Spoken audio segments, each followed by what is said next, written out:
ये मेरी इस्लाम में वापसी की कहानी है। मेरा नाम आयशा आयशा रहमान है। मैं 5 बच्चों की शादीशुदा माँ हूँ और 12 साल से इस्लाम में वापसी कर चुकी हूँ। अल्हम्दुलिल्लाह। मैं भारतीय हूँ और आधी गुजराती और आधी पूर्वी अफ्रीकी हूँ। तो मेरे पापा भारत गुजरात से हैं और मेरी मम्मी पूर्वी अफ्रीका ज़ांज़ीबार से हैं। मैं क्या करती हूँ? मैं एक साधारण फैशन ब्लॉगर हूँ। मैं एक यूट्यूबर हूँ। मैं एक मेकअप आर्टिस्ट हूँ। मैं एक हिजाब स्टाइलिस्ट हूँ और मैं एक मोटिवेशनल स्पीकर हूँ और मैं एक होस्टेस हूँ। मैं इवेंट्स होस्ट करती हूँ। तो मैं हिंदू धर्म में पैदा हुई थी और बचपन में मैं मंदिर जाने वाली नहीं थी। मैं इतनी सारी अलग-अलग प्रकार की मूर्तियों की पूजा में विश्वास नहीं करती थी या मुझे यह समझ नहीं आता था कि हमारी संस्कृति, हिंदू संस्कृति को अलग-अलग क्षेत्रों में कैसे विभाजित किया गया है, जहाँ हर क्षेत्र एक अलग प्रकार के भगवान में विश्वास करता है। मैं हमेशा सोचती थी कि ये सारे देवता एक ही स्रोत से, एक ही अस्तित्व से, एक ही अनंत प्रकाश से, एक ही चीज से आए होंगे और यही पूरी की पूरी सोच थी। ये सब एक ही बिंदु से आए होंगे, जिसने मुझे इस्लाम की ओर खींचा। जब मेरे माता-पिता ने तलाक का फैसला किया, तब मेरी उम्र लगभग 11 या 12 साल रही होगी। ये एक परीक्षा है, एक कठिनाई है जिससे मैं किशोरावस्था में गुजरी। और जो मेरे लिए देखना वाक़ई मुश्किल था, वो था जब हमारे पास पेरेंट्स इवनिंग होती थी और वो बहुत ही इमोशनल समय होता था। दूसरे लोगों के माता-पिता को हमेशा साथ देखना बहुत दुखद था। और फिर मुझे अपनी सिंगल पेरेंट माँ का इंतज़ार करना पड़ता था कि वो आएँ और देखें कि मैं स्कूल में कैसे प्रगति कर रहा हूँ। माध्यमिक स्कूल के बाद मैं कॉलेज गई और लगभग 80% कॉलेज मुस्लिम छात्रों से भरा था।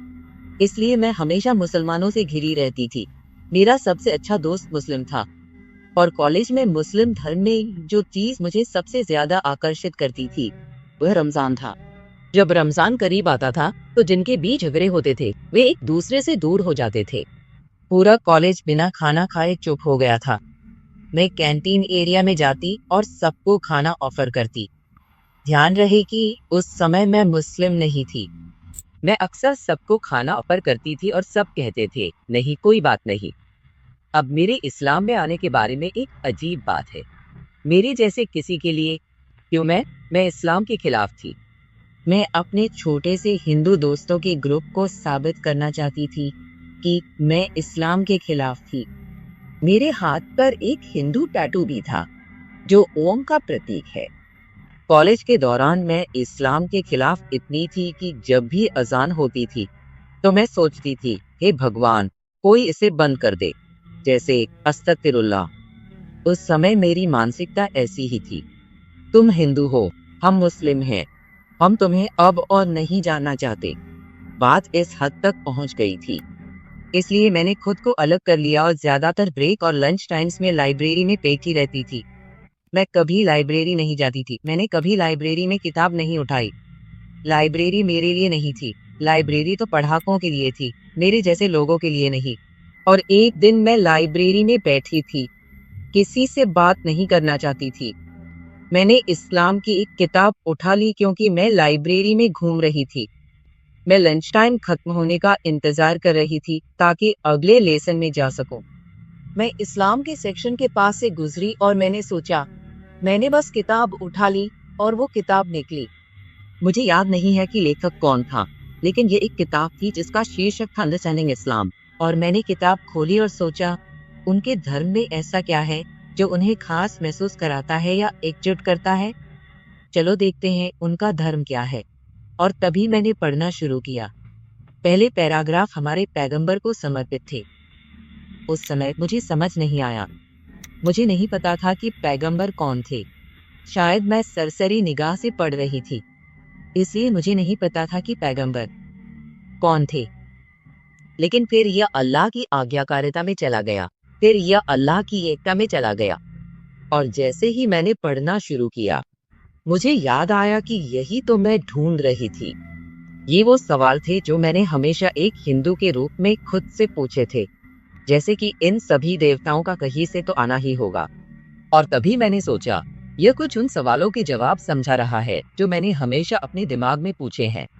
और जब मैंने अल्लाह की एकता के बारे में पढ़ा कि वह ब्रह्मांड, आकाश, चांद और सितारों का निर्माता है, तो मैंने सोचा पता है क्या, यही है, और मैंने इसे पढ़ना जारी रखा। और मुझे यह बात बहुत पसंद है कि वह हमारे ऊपर के आकाशीय दुनिया के फरिश्तों का निर्माता था। मुझे याद है कि मैं दाईं ओर मुड़ी हुई थी और मुझे याद है कि शायद मेरे सपने में मैंने ला इलाहा इल्लल्लाह मोहम्मद रसूलुल्लाह सुना। मैं जाग गई और मेरी दोस्त मेरे बगल में सो रही थी। वह गहरी नींद में थी।